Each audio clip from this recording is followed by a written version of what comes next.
दो कमाल के फ्लैगशिप फ़ोन्स के बारे में आज हम बात करने वाले हैं और A to Z इंफॉर्मेशन आपको यहाँ पे देखने को मिलने वाली है। सब कुछ आपको बताऊंगा। वैसे आप चैनल पे पहली बार आए तो चैनल को सब्सक्राइब कर लो, बेल आइकन कॉल कर दो। साथ में आप हमारे टेकपॉक चैनल को भी टेलीग्राम पे ज्वाइन कर सकते हो, जहाँ पे हम कमाल की डील डाल रहते हैं।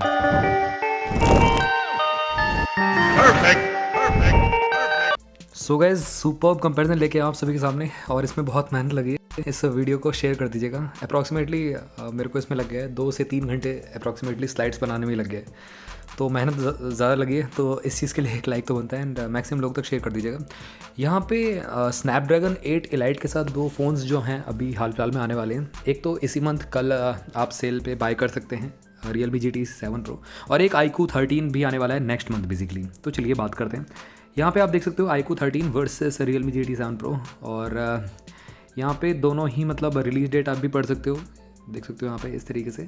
अगर हम बात करें यहाँ पे टेक्नोलॉजी की, नेटवर्क की बेसिकली क्या आपको मिलता है, तो iQOO में अगर हम बात करें 5G तो है ही, ऑब्वियस सी बात है। अब फ्लैगशिप 4 है तो 5G तो होगा ही। Realme GT 7 Pro भी आपका डुअल 5G बेसिकली सपोर्ट करता है। 4G बैंड्स की बात करें iQOO में आपको 17 बैंड्स मिल जाते हैं, और Realme में GT 7 Pro में आपको 20 बैंड्स मिल जाते हैं। ये बेसिकली इंटरनेशनल वेरिएंट के लिए है, और अगर इंडिया में बात करें 1-2 बैंड्स आप कम कर लो, उस हिसाब से है बेसिकली। इंडिया में 1-2 बैंड्स कम ही रहते हैं। और 5G बैंड्स की बात हम करें तो यहाँ पे 10 बैंड्स मिल जाते हैं, SA, NSA, और Realme GT 7 Pro में आपको देखने को मिलते हैं 14 बैंड्स। तो यहाँ पे डेफिनेटली नेटवर्क टेक्नोलॉजी में Realme बेसिकली थोड़ा सा इंडियन कस्टमर्स को, कंज्यूमर को फोकस करते हुए बनाया गया है। अगर हम बात करें, वैसे iQOO भी इंडिया में जो लॉन्च हो रहा है उसका भी थोड़ी सी स्पेसिफिकेशन में डिफरेंस है as compare to international. Battery में डिफरेंस है कहीं ना कहीं, और ओवरऑल जो बैंड्स है उसमें भी डिफरेंस देखने को मिलता है। Realme में डेफिनेटली यहाँ पे ओवरऑल इंडिया में जो लॉन्च हो रहा है Realme, उसमें ज़्यादा ही आपको फीचर मिलते हैं एज़ कम्पेयर टू iQOO। आगे बात आती है बॉडी डायमेंशन। देखो, डायमेंशन या बिल्ड क्वालिटी की बात कर लेते हैं थोड़ा सा। तो यहाँ पे iQOO थोड़ा सा थिन ज़्यादा है, कहीं ना कहीं पकड़ने में ज़्यादा स्लिम लगेगा, और Realme GT 7 Pro आपका हल्का सा ज़्यादा बेसिकली है, 8.6 mm, 8 mm, तो आप पता लगा सकते हो 0.6 mm का अंतर है। तो यहाँ पे Realme GT 7 Pro स्लाइटली ज़्यादा आपको मोटा लगेगा हाथ में होल्ड करने में। अब iQOO 13 जो है 207 से 213 ग्राम के अप्रॉक्सीमेटली है, और Realme GT 7 Pro जो है वो 222.8 ग्राम्स का है, तो अप्रॉक्सीमेटली 223 ग्राम्स ही लिया है। उसी के साथ साथ यहाँ पे ग्लास की बात करें, जो फ्रंट ग्लास है बेसिकली क्वाड कर्व्ड ग्लास मिलता है आपको Gorilla Glass 7 के साथ Realme GT 7 Pro में, जो कि लेटेस्ट है कहीं ना कहीं। iQOO में अगर हम बात करें, आगे का जो ग्लास है वो ऑब्वियस ही बात है, यहाँ पे कर्व ग्लास नहीं है, इसमें भी चारों तरफ से सिमेट्रिकल जो है डिस्प्ले है। बट यहाँ पे Schott Xensation alpha glass का प्रोडक्शन मिलता है। अब ये तो गाइस मेरे को आइडिया नहीं है ये वाला कितना ड्यूरेबल है, बट ये तो डेफिनेटली है फॉर श्योर। Gorilla Glass 7 ज़्यादा इससे ड्यूरेबल है iQOO 13 वाले ग्लास से। उसी के साथ साथ बैक की बात करें तो पांडा ग्लास का प्रोडक्शन मिलता है, फ्रेम एल्युमिनियम है। iQOO की बात करें तो यहाँ पे बैक ग्लास का प्रोडक्शन तो बताया नहीं गया, बट यहाँ पे भी एल्युमिनियम आपको जो फ्रेम है वो देखने को मिलता है। अगर हम थोड़ा सा आगे चलें, यहाँ पे डबल सिम का ऑप्शन मिलेगा आपको दोनों में ही, ऐसा कोई दिक्कत नहीं। यहाँ पे ड्यूअल सिम आपको सपोर्ट करता है दोनों ही फ़ोन में। IP68, IP69 की रेटिंग मिलती है। तो यहाँ पे आप Realme को तो 2 मीटर 30 मिनट तक पानी में डाल के यूज़ कर सकते हो, जो कि काफ़ी अच्छा है। पहले 1.5 मीटर तक आप डाल सकते थे, बट यहाँ पे 2 मीटर तक आप यहाँ पर सबमर्ज कर सकते हो, क्योंकि IP68 आता था, पहले IP67 आता था। अब यहाँ पे iQOO या Realme की बात करें तो यहाँ पे आपको सबमर्जेशन जो है टाइम वो बढ़ चुका है, जो कि काफ़ी अच्छी बात है। तो यहाँ पे इस तरीके से देखने को मिल जाता है। तो गाइस थोड़ा सा डिस्प्ले की बात कर लेते हैं। यहाँ पे डिस्प्ले काफ़ी कमाल एक फैक्टर प्ले करता है। अगर आप कोई फ़ोन बाय कर रहे हो, सबसे बेस्ट होनी चाहिए, तो यहाँ पे भी आपको नो डाउट सबसे बेस्ट डिस्प्ले मिलती है दोनों में ही। LTPO पैनल मिलता है, जो कि 1 हर्ट्ज से लेके 120 हर्ट्ज तक यहाँ पे, या 144 हर्ट्ज तक यहाँ पे स्विच कर सकता है रिफ्रेश रेट को। वेरिएबल रिफ्रेश रेट जिसको हम कहते हैं वो है बेसिकली। दोनों में ही LTPO AMOLED मिलता है, बट iQOO में एक कदम और आगे 144 हर्ट्ज का सुपर स्मूथ डिस्प्ले मिलता है। Realme में मिल जाता है 120 हर्ट्ज का मिलता है।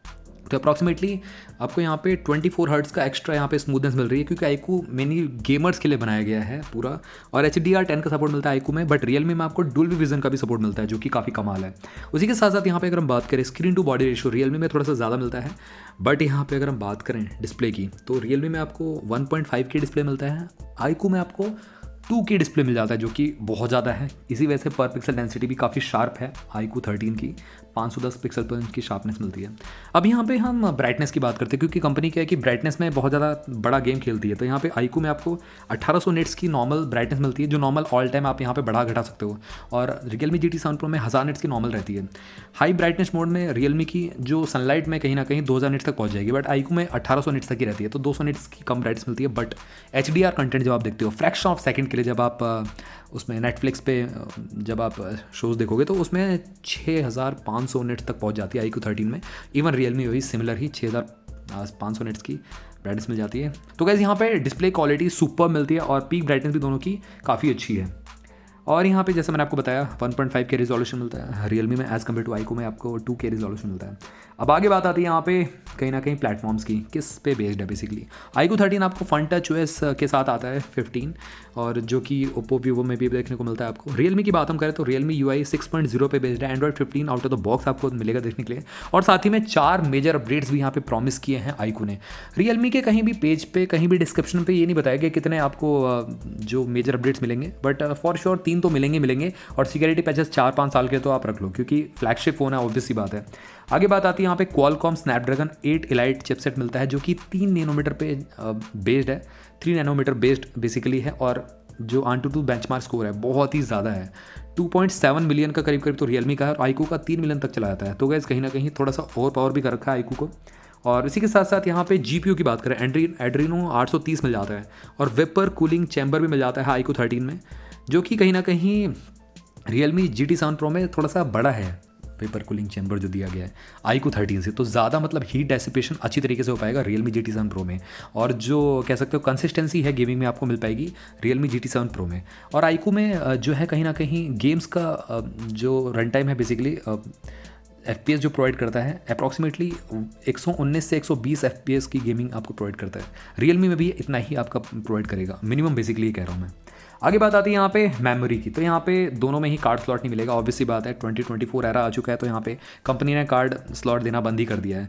बट यहाँ पे वेरिएंट्स की बात करते हैं तो गाइस आप हैरान रह जाओगे। 12256 सबसे जो लीस्ट वेरिएंट है आपको iQOO का मिलता है, Realme में भी सेम मिल जाता है, और 16,256 में भी आप जा सकते हो। उसका प्राइस अगेन 3,000 रुपये, 2-3 हज़ार रुपये बढ़ जाएगा कहीं ना कहीं। और उसके बाद आता है 12512 GB, इसमें भी आराम से 5,000 बढ़ जाएगा। उसके बाद यहाँ पे 16512 आ जाता है, इसमें भी आप 1000-2000 बढ़ा लो, और 16 GB 1 TB का भी ऑप्शन आता है जो कि ऑल वे अप आ जाता है, और इसका प्राइस भी आप 10,000 रुपये ऊपर कर लो, समझ लो दोनों ही वेरिएंट्स में कहीं ना कहीं 10,000 का डिफरेंस आ जाएगा। आगे बात आती है UFS की, तो UFS 4.0 मिलता है जो कि सुपर फास्ट है Realme GT 7 Pro में। iQOO में 2 दिए गए हैं बेसिकली कहीं ना कहीं, UFS 4.0, UFS 4.1। अब इंडिया में जो आने वाला है UFS 4.0 के साथ आएगा, 4.1 नहीं मिलेगा, तो थोड़ा सा यहाँ पे ये भी है। आगे बात आती है यहाँ पे कैमरास की, तो गाइस कैमरा में यहाँ पे कटौती नहीं करेगी, काफ़ी अच्छे कैमरा सेंसर लगाए गए, सोनी के सेंसर लगाए गए दोनों में ही। और फ्रंट कैमरा की बात करते हैं सबसे पहले, तो 16 मेगापिक्सल का आपको Realme GT 7 Pro में मिलता है, जो कि f2.5 अपर्चर के साथ आता है। 25mm वाइड जो लेंस है वो देखने को मिलती है। iQOO 13 में बात हम करें तो यहाँ पे भी सेम 2.5 अपर्चर का आपको फोकल लेंथ का कैमरा मिलता है फ्रंट वाला, और HDR भी मिल जाता है। और इवन iQOO 13 में आउट ऑफ द बॉक्स आपको 4K रिकॉर्डिंग का ऑप्शन मिलता है। Realme GT 7 Pro में आउट ऑफ द बॉक्स आपको 4K रिकॉर्डिंग का ऑप्शन नहीं मिलेगा, बट मे बी क्या पता सॉफ्टवेयर अपडेट के थ्रू ये पुश करे इन फ्यूचर, बट अभी आपको आउट ऑफ द बॉक्स नहीं मिलेगा। और यहाँ पे 1080p में भी आप 60 फ्रेम पर सेकंड की आप स्लो मोड वीडियो ले सकते हैं, जो कि काफ़ी अच्छी बात है, ये भी बेस्ट है। आगे बात आती है रियर कैमरा की, तो गाइस रियर कैमरा में यहाँ पे पूरा खेल है, और Realme में आपको 3 कैमरा मिल जाते हैं 50+50+8 मेगापिक्सल के, और iQOO 13 में आपको तीनों ही 50 मेगापिक्सल के कैमरा मिल जाते हैं, जो कि काफ़ी अच्छा है कहीं ना कहीं। एक टेलीफोटो है, एक अल्ट्रा वाइड है, और एक आपका जो PDF OIS जो सेंसर है वो वाला कैमरा मिल जाता है देखने के लिए। और अगर मैं Realme की बात करूँ तो Sony IMX 882 3:2 periscope zoom camera लगाया गया है, और IMX 906 IMX 355 लगाया गया है आपका, जो कि काफ़ी ज़्यादा फ्लैगशिप लेवल के फ़ोन्स में कहीं ना कहीं देखने को मिलेगा इन फ्यूचर, और Realme ने ऑलरेडी आपको दे दिया है इस फ़ोन में, जो कि काफ़ी अच्छे आपको फीचर के साथ देखने को मिलता है। PDF और ऑप्टिकल इमेज स्टेबलाइजेशन का ऑप्शन मिलता है, जो कि काफ़ी हद तक आपकी जो वीडियो में शेकिंग है वो कहीं ना कहीं इंप्रूव करेगा, और स्टेबल आपको फुटेज मिलेगी कहीं ना कहीं। उसी के साथ साथ अगर हम बात करें यहाँ पे जो 50 मेगापिक्सल का एक और कैमरा है Realme में, वो f2.7 अपर्चर के साथ आता है, टेलीफोटो लेंस बेसिकली। तो अगर आप ग्रुप शॉट ले रहे हो या आप कह सकते हो पोर्ट्रेट मोड ले रहे हो, काफ़ी अच्छा आपको इन डेप्थ इफेक्ट देखने को मिलेगा। आईक्यू की बात हम करें तो यहाँ पे भी 50 मेगापिक्सल की आपको मिल जाता है बैक कैमरा से, अगर आप डेप्थ इफेक्ट लेना चाहते हो, और 46 mm यहाँ पे आपको जो लेंस है फोकल लेंस वो मिल जाती है देखने के लिए। 2x ऑप्टिकल जूम का ऑप्शन मिलता है, और यहाँ पे रियलमी में स्लाइटली और ज़्यादा आप ऑब्जेक्ट के पास जा सकते हो, क्योंकि यहाँ पे आपको 3x ऑप्टिकल जूम का ऑप्शन मिल जाता है, जो कि काफ़ी अच्छा है। डिजिटल नहीं कह रहा हूँ मैं, ऑप्टिकल जूम कह सकते हो, जिसकी वजह से आप जूम करोगे तो फोटो फटेगी नहीं कहीं ना कहीं, और आप ऑब्जेक्ट के और पास जा सकते हो। और फाइनली 50 मेगापिक्सल का अल्ट्रा वाइड है, और यहाँ पर आपको 8 मेगापिक्सल का अल्ट्रा वाइड मिल जाता है देखने के लिए। जो फोकल लेंथ है वो कहीं ना कहीं धीरे धीरे करके बड़ी होती जा रही है। जितनी छोटी फोकल लेंथ होती है उतना ज़्यादा लाइट को कैप्चर कर पाता है फ़ोन का जो कैमरा होता है। ड्यूअल एलईडी फ्लैश मिल जाता है, HDR पैनोरमा आपको दोनों में ही देखने को मिल जाएगा बैक कैमरा में। अगर हम वीडियो रिकॉर्डिंग की बात करें तो वीडियो में यहाँ पे बाजी ले जाता है कहीं ना कहीं मेरे ख्याल से iQOO 13, क्योंकि यहाँ पे 1080p में 240 फ्रेम पर सेकंड का ऑप्शन मिल जाता है, जो कि रियलमी में इतना नहीं मिलेगा, आपको थोड़ा सा कम मिलेगा। और 8K में 24 FPS का ऑप्शन मिलता है, बट iQOO में आपको 30 FPS का मिल जाता है। तो 8K रिकॉर्डिंग सपोर्ट करता है यहाँ पे, फ्लैगशिप लेवल का कैमरा आपको दोनों में ही। आगे बात आती है यहाँ पे साउंड की, स्पीकर्स की बात करते हैं तो यहाँ पे स्पीकर दोनों में स्टीरियो मिल जाते हैं, और ड्यूल स्पीकर देखने को मिलते हैं, जो कि काफ़ी कमाल है। हाई रेज ऑडियो सपोर्ट करते हैं दोनों में ही, और 192 किलोहर्ट्ज़ तक की फ्रीक्वेंसी यहाँ पे मैक्सिमम सपोर्ट करते हैं। 24 बिट यहाँ पे आपको मिल जाता है। उसी के साथ साथ यहाँ पे iQOO 13 में स्नैपड्रैगन साउंड मिलता है, जो कि फ्लैगशिप लेवल की साउंड क्वालिटी आपको देने वाला है फ़ोन में। और ओ रियलिटी ऑडियो यहाँ पे रियलमी ने इंट्रोड्यूस किया बेसिकली। अब ओ रियलिटी के बारे में मेरे को तो नहीं पता, बट JBL का मेरे को पता है, और डोल्बी एटमॉस का भी पता है। और यहाँ पे iQOO में जो स्नैपड्रैगन साउंड है वो भी मेरे को पता है बेसिकली, बट ओ रियलिटी आप मेरे को बताना कि रियलमी के कौन सी यहाँ पे ये बेसिकली साउंड क्वालिटी प्रोवाइड करी गई है, आप ज़रूर बताना कमेंट सेक्शन में सर्च करके मेरे को। आगे बढ़ते हैं, यहाँ पे बात करते हैं कम्युनिकेशन की। तो देखो iQOO 13 में या रियलमी GT7 Pro में दोनों में ही Wi-Fi 7 का सपोर्ट मिलता है, और ड्यूअल बैंड का सपोर्ट मिलता है, तो ये काफ़ी बेटर है। और ब्लूटूथ वर्जन की बात करें तो iQOO 13 में 5.4 है, रियलमी में भी लेटेस्ट 5.4 दिया गया है, बट iQOO 13 में आपको लॉसलेस का सपोर्ट मिलता है, LDHDC सपोर्ट देखने को मिलता है, जिसकी वजह से जो आप 3.5 mm से कन्वर्ट करके बेसिकली डोंगल से कन्वर्ट करके आप इसमें लगाओगे जो वायर्ड हेडफोन्स, उसमें कमाल की साउंड क्वालिटी मिलने वाली है एज़ कम्पेयर टू रियलमी में भी मिलता है, A2DP प्रोफाइल मिल जाती है, बट इसमें लॉसलेस का सपोर्ट मिलता है, जो कि एक लेवल और आप चला जाता है। जो कि ऑडियो बेसिकली सुनना पसंद करते हैं वो खासकर iQOO को पसंद करने वाले हैं। उसी के साथ साथ यहाँ पे GPS का बात करें, L1 L5 दोनों ही चिपसेट मिल जाती हैं, जो कि सारे के सारे जो मोड्स है उसको सपोर्ट करते हैं, गैलीलियो BDS सब कुछ बेसिकली। और NFC की बात हम करें तो NFC 360 सपोर्ट करता है, और इंफ्रारेड सेंसर भी देखने को मिल जाता है। रिमोट बेसिकली बनाना चाहते हो अपने फ़ोन को वो भी आप यूज़ कर सकते हो, AC वेसी को ऑन ऑफ करने के लिए TV रिमोट भी ऐसा बन जाए, क्योंकि इंफ्रारेड सेंसर मिल जाता है। और यहाँ पे iQOO में एक चीज़ और है, USB-C Type-C 3.2 जो लेटेस्ट है, कहीं ना कहीं USB फास्टेस्ट स्पीड प्रोवाइड करेगा आपको। रियलमी में अगर हम बात करें USB-C मिल जाता है नॉर्मल, बट यहाँ पे अब 3.0 है या 3.2 है ये नहीं बताया गया, बट iQOO में यहाँ पे स्ट्रेट अवे 3.2 मिलता है, जो कि सुपर फास्ट स्पीड को यहाँ पे सपोर्ट करता है। आगे बात बढ़ते हैं फीचर्स में, तो फीचर्स के मामले में अंडर डिस्प्ले फिंगरप्रिंट मिल जाता है दोनों में ही, वो भी अल्ट्रासोनिक है, ऐसा नहीं है यहाँ पे आपको नॉर्मल सा दिया गया है, यहाँ पे अल्ट्रासोनिक दिया गया है, जो कि काफ़ी अच्छी बात है। जो कि सैमसंग यूज़ करता था अपने फ्लैगशिप फ़ोन में, वो यहाँ पे दोनों ने ही दे दिया है, रियलमी और iQOO ने। सेंसर्स की बात करते हैं, यहाँ पे कोई भी कटौती नहीं है। एक्सेलेरोमीटर ग्रायो सेंसर मिल जाता है, प्रॉक्सिमिटी सेंसर है, कंपास मिल जाता है, कलर स्पेक्ट्रम सेंसर मिल जाता है, टेम्परेचर मॉनिटर भी देखने को मिल जाता है, और स्टेप्स काउंटिंग पीडोमीटर भी देखने को मिल जाता है, जो कि मतलब फ्लैगशिप लेवल के फ़ोन में होता ही होता है। आगे बात आती है यहाँ पे बैटरी की, तो यहाँ पे देखो मैंने आपको बताता हूँ यहाँ पे डिफरेंस क्या है। iQOO 13 जो है बेसिकली 6150 mAh की कैपेसिटी है, जो इंटरनेशनल बेसिकली लॉन्च हो रहा है, और रियलमी का जो इंटरनेशनल वेरिएंट है उसमें 6500 mAh कैपेसिटी दी गई है, बट पता नहीं इंडिया में ही यहाँ पे क्या गवर्नमेंट की रेगुलेशन है, रूल्स एंड रेगुलेशन है, इसी वजह से यहाँ पे इन्होंने बहुत कम बैटरी बैकअप दिया है 5800 mAh का।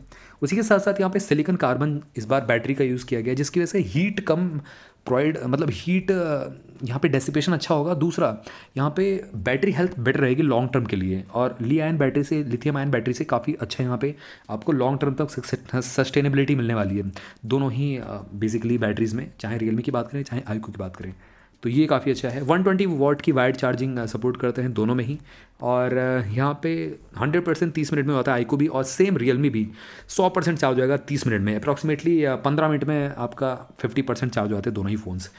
15 घंटे का आपको प्ले टाइम मिल जाएगा, वीडियो प्लेबैक टाइम iQOO 13 में, और रियलमी में ये फैक्ट्री टेस्टिंग है बेसिकली, मैं यहाँ पे अपने आंकड़े नहीं बता रहा हूँ, फैक्ट्री टेस्टिंग की गई है, तो उस हिसाब से 14 घंटे का प्ले टाइम है।